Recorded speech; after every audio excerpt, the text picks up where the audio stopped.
Assalamu alaikum. I hope you all are fine. So today's topic is elements and compounds.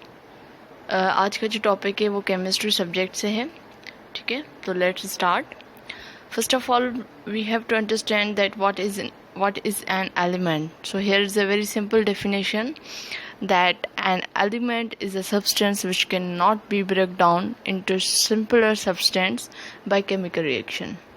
Element हम उसको कहते हैं, उस substance को कहते हैं जिसको हम मज़ीद किसी सिंपल और फॉर्म में नहीं लेकर आ सकें, उसको ना तोड़ सकें. ठीक है, बाय केमिकल रिएक्शन, तो इसको कहते हैं हम एलिमेंट. यहाँ पे एक वाटर के मॉडल से हम अंडरस्टैंड करने की कोशिश करते हैं. ये जो आपको सर्कल्स नज़र आ रहे हैं, बेसिकली ये मॉडल है वाटर का. अब जैसे वाटर का फार्मूला है H2O, तो यहाँ पे जो वाइट बॉल्स हैं वो बेसिकली हाइड्रोजन को शो कर रही हैं, और जो ऑरेंज बॉल है वो बेसिकली ऑक्सीजन को शो कर रहा है. अब अगर हम ये कहें कि ये जो बॉल है, अगर मैं ये जो पूरा बना हुआ है मॉडल, अगर इसको मैं ब्रेक डाउन करूँ तो डेफिनेटली मैं इसको तोड़ सकती हूँ. मतलब वाइट बॉल अलग कर लूँ और रेड बॉल्स अलग कर लूँ.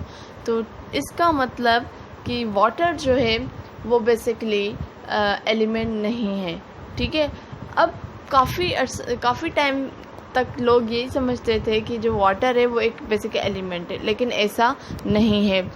बाद में साइंटिस्ट ने जो है डिस्कवर किया, उन्होंने ये डिस्कवर किया कि जो वाटर जो एक सिंपलर वाटर जो है उसको हम मज़ीद ब्रेक डाउन कर सकते हैं, उसको सिंपलर सब्सटेंस में लेकर आ सकते हैं. कैसे? By passing electric current through it. अच्छा, इस प्रोसेस का एक पर्टिकुलर नाम है जिसको कहा जाता है इलेक्ट्रोलाइसिस. इलेक्ट्रोलाइसिस एक प्रोसेस है जिसके थ्रू वाटर से करंट पास किया जाता है, तो हाइड्रोजन अलग हो जाते हैं और ऑक्सीजन अलग हो जाते हैं. अब जिस तरीके से बायोलॉजी में जो सेल है वो बेसिक बिल्डिंग ब्लॉक है लाइफ का, तो इस तरीके से एलिमेंट जो है वो बिल्डिंग ब्लॉक है हर किसी मैटर का. ठीक है, जिसमें जो है लिविंग और नॉन लिविंग ये सारी चीज़ें आ जाती हैं. टोटल जो है there are 116 elements, 92 which are found naturally. ठीक है, and rest are man made. मतलब 192 जो है वो डिस्कवर हुए नेचुरली.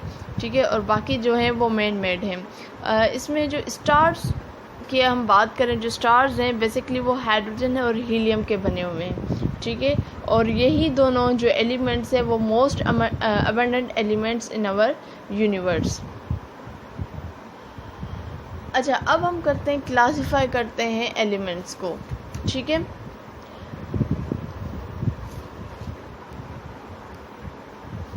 नंबर 1 इज़ मेटल और नंबर 2 इज़ नॉन मेटल. ठीक है, अब पहले हम देखेंगे कि मेटल, अब यहाँ हम उनकी प्रॉपर्टीज़ देखेंगे. ठीक है, एलिमेंट्स क्लासिफाई किस में? मेटल और नॉन मेटल में. पहले हम देखेंगे मेटल का. मेटल बेसिकली जो एलिमेंट्स हैं, अब हमें कैसे पता चले कि जी ये एलिमेंट जो ये मेटल है, ये प्रॉपर्टी होंगी तो फिर हमें पता चलेगा. शाइनी अपीयरेंस, मतलब हम उसे देखें तो वो चमकदार हो. High density, high melting point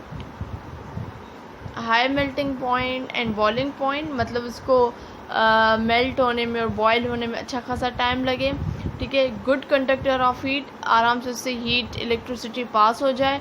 ठीक है, डक्टाइल है. डक्टाइल का मतलब हम उसको वायर्स में कन्वर्ट कर सकते हैं. ठीक है, मेलेबल मतलब हम इसको पिघलाकर उसको किसी भी शेप में मोल्ड दे सकते हैं. अब आ जाते हैं अगर नॉन मेटल्स में, तो वो बिल्कुल अपोजिट होते हैं मेटल से. अब नॉन मेटल बेसिकली डल अपीयरेंस होती है उनकी, लो डेंसिटी होती है, लो मेल्टिंग बॉइलिंग पॉइंट होता है, पुअर कंडक्टर ऑफ हीट, इनमें से हीट वगैरह नहीं पास हो सकती. ठीक है, उसमें नॉन डक्टाइल होते हैं, नॉन मैलेबल होते हैं. अच्छा, एक और तरीका है जिसके थ्रू हम क्लासिफाई करते हैं एलिमेंट्स को. अब इसमें जो क्लासिफाई करते हैं बेसिकली वो हम उनको ग्रुप और पीरियड्स में करते हैं. अब यहाँ पे आप देखें, ये वाले सारे इसके पीरियड्स हैं और ये वाले जो हैं इसके ग्रुप्स बने हुए हैं. अगर हम उसमें ग्रुप्स में देखें, ठीक है, सेम ग्रुप में देखें तो lithium, sodium means Li, Na, potassium, K, rubidium, ठीक है। इनकी ये एक ही ग्रुप में इसी वजह से हैं क्योंकि इनकी केमिकल प्रॉपर्टीज़ जो है वो सिमिलर हैं, ठीक है। अगर हम पीरियड में से मतलब लिथियम से जाएं, Li से जाएं, लेफ़्ट राइट की तरफ आ जाएं, तो ठीक है। अब इनकी एलिमेंट्स जो है वो मेटालिक से नॉन मेटालिक की तरफ आ जाएंगे, ठीक है। जैसे सोडियम एक जो है मेटल है, अगर हम इसी लाइन में आ जाएं, Ar होगा, ये हमारा सोडियम है, ठीक है, और ये हमारा Ar है। इसी लाइन की तरफ आ जाएंगे तो सोडियम जो हमारा मेटल है और Ar जो हमारा नॉन मेटल है। तो इसका मतलब कि जब हम उसमें पीरियड में बात करते हैं तो जैसे जैसे वो आगे बढ़ते जाते हैं मेटल से नॉन मेटल्स की तरफ आ जाते हैं, ठीक है। ये बेसिकली इसका पर्टिकुलर एक तरीका भी है क्लासिफिकेशन करने का। अच्छा, ये कुछ कॉमन एलिमेंट्स हैं जो बेसिकली यूज़ होते हैं डिफरेंट चीज़ों में, ठीक है। अब फॉर एग्ज़ाम्पल हम एक ले लेते हैं, जैसे एल्यूमिनियम हम ले लेते हैं। एल्यूमिनियम एरोप्लेन्स में यूज़ होता है, बिल्डिंग्स में होता है, पॉट्स में होता है, पेंट्स में होता है और बहुत सारी चीज़ों में यूज़ होता है। अगर हम कार्बन को देख लें तो carbon, oil, gas, living things, inks इसमें होता है, ठीक है। अगर हम जो है आयोडीन को ले लें तो ठीक है, वो किस curds wants to kill the germs उसके लिए यूज़ होता है। अगर हम मरकरी को देख लें तो ये पॉइजनस लिक्विड है और ये बेसिकली थर्मोमीटर्स वगैरह में भी यूज़ होता है, ठीक है। अगर हम यहाँ पे कैल्शियम को देख लें तो कैल्शियम जो है बेसिकली ये लाइमस्टोन, चॉक वगैरह में यूज़ होता है। अगर हम टिन को देख लें तो वो कैन वगैरह में यूज़ होता है। अगर हम जिंक को देख लें तो वो किसी भी मेटल को रस्ट वगैरह से दूर रखता है, ठीक है। अगर हम सिल्वर को देख लें तो वो टेबलवेयर्स वगैरह में भी यूज़ होता है या ग्लासेस वगैरह में भी। तो ऐसे बहुत सारी चीज़ों में ये हमारे जो एलिमेंट्स है हमारे डेली लाइफ की चीज़ों में यूज़ होता है। अच्छा, अब बात आ जाती है कंपाउंड्स की तरफ, ठीक है।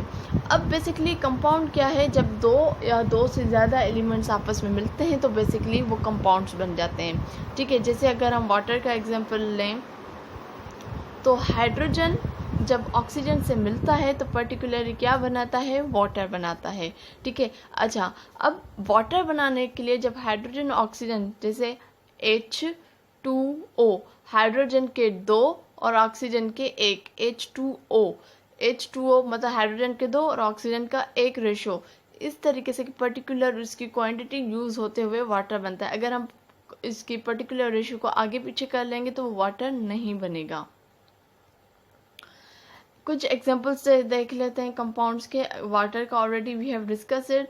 अगर हम हाइड्रोजन पर ऑक्साइड जो बहुत सारी चीज़ों में यूज़ होता है तो इसमें 2 हाइड्रोजन है, 2 ऑक्सीजन है। अगर हम सॉल्ट को देखें तो सॉल्ट में क्या क्या ऐड है, सॉल्ट में आपका सोडियम और क्लोरीन, सोडियम अलग एलिमेंट है, क्लोरीन अलग एलिमेंट है, ये मिलते हैं तब तो क्या बनता है, कंपाउंड बनता है। जब अगर हम बेकिंग सोडा का देखें तो सोडियम हाइड्रोजन और उसमें कार्बन, ऑक्सीजन, ये चीज़ें, ये एलिमेंट्स इसमें ऐड है। तो इस तरीके से 2 या 2 से ज़्यादा एलिमेंट्स मिलते हैं तो कंपाउंड्स बनते हैं।